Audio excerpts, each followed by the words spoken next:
नमस्कार बच्चों, आप सबका स्वागत है मेरे चैनल पर।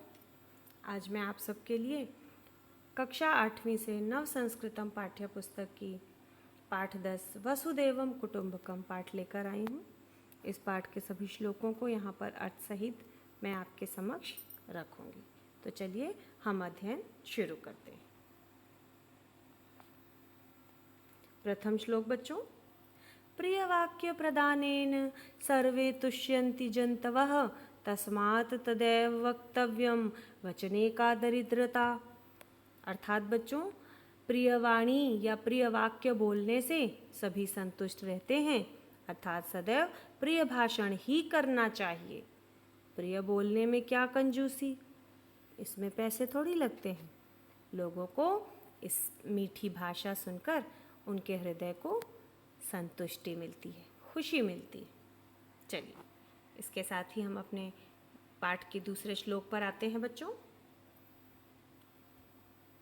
उद्धमे साहसम धैर्यम बुद्धि शक्ति पराक्रमः षडेते यत वर्तन्ते तत्र देवः सहायक।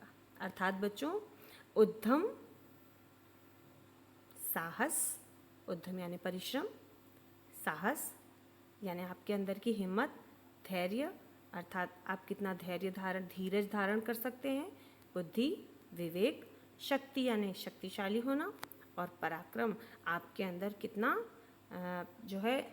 अपनी शक्ति को सहन कर सकते हैं, आप कितना लोगों को बर्दाश्त कर सकते हैं। सभी 6 गुण जिसके पास होते हैं बच्चों, देवता भी उनकी सहायता करते हैं। यहाँ पर यही बताया गया है कि ये 6 गुण उद्यम, साहस, धैर्य, बुद्धि, शक्ति और पराक्रम जैसे 6 गुण जिनके भी पास होते हैं, देवता भी उनकी सहायता करने से नहीं चूकते, यानी देवताओं द्वारा भी उनकी सहायता खुशी खुशी की जाती है।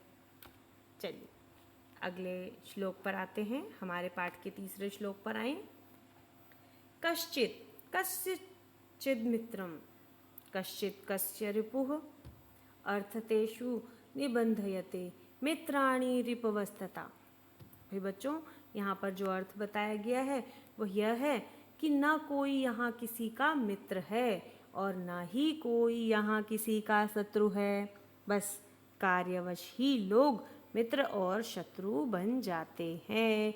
अर्थात हम ना ही किसी के मित्र हैं और ना ही हम किसी के शत्रु हैं, लेकिन किसी न किसी कारणवश हम एक दूसरे को अपना मित्र और शत्रु समझने लगते हैं। चलिए, इसके साथ ही हम आगे चलें, अपने चौथे श्लोक पर आए बच्चों। चतुर्थ श्लोक हमारा, नरस्याभरणं रूपं रूपस्याभरणं गुणः गुणस्याभरणं ज्ञानं ज्ञानस्याभरणं क्षमा। इसका भावार्थ जाने बच्चों। मनुष्य का आभूषण उसका रूप होता है। रूप यानी उसकी सुंदरता। रूप का आभूषण उसका गुण होता है। रूप कैसे सुंदर होता है? गहनों से सजने पर। गुण का आभूषण ज्ञान होता है। और गुण क्या होता है? हमारा अपना ज्ञान जो हमने अर्जित किया है, कमाया है। और ज्ञान का आभूषण क्षमा होता है, यानी जो लोग ज्ञानी होते हैं वो दूसरों के द्वारा किए गए कार्य को क्षमा कर देते हैं। अर्थात रूपवान होना भी तभी सार्थक है जब सच्चे गुण, सच्चा ज्ञान और क्षमा मनुष्य के भीतर हो। देखिए, मैंने इस तरह से आपको समझाने का प्रयास किया है। एक बार फिर पढ़िएगा ताकि आपको फिर से समझ में आ जाए। चलिए, तो हम अगले श्लोक पर आते हैं बच्चों अपने पाठ के। आचारः परमो धर्म आचारः परम तपः आचारः परम ज्ञानम आचारात् किम न सध्यते। इसका अर्थ यहाँ पर आपको बताया है। व्यवहार, आचार यानी व्यवहार, परम धर्म है। व्यवहार से ही परम तप कर सकते हैं, सच्चा तप कर सकते हैं। व्यवहार से ही परम ज्ञान प्राप्त होता है और व्यवहार से क्या नहीं पा सकते। यहाँ पर हम मनुष्य अपने आचार विचार अच्छे व्यवहार के द्वारा सब कुछ पा सकते हैं। एक कैदी भी जेल में रहता है और अपने अच्छे आचरण के कारण उसकी उम्र जो है, उसकी जो सज़ा होती है वह भी माफ़ कर दी जाती है।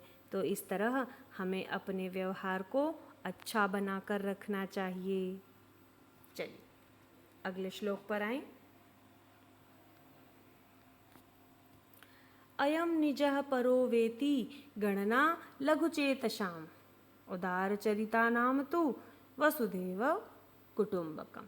अर्थात बच्चों, यह मेरा है, यह उसका है, ऐसी सोच सकुचित चित्त वाले व्यक्ति की होती है।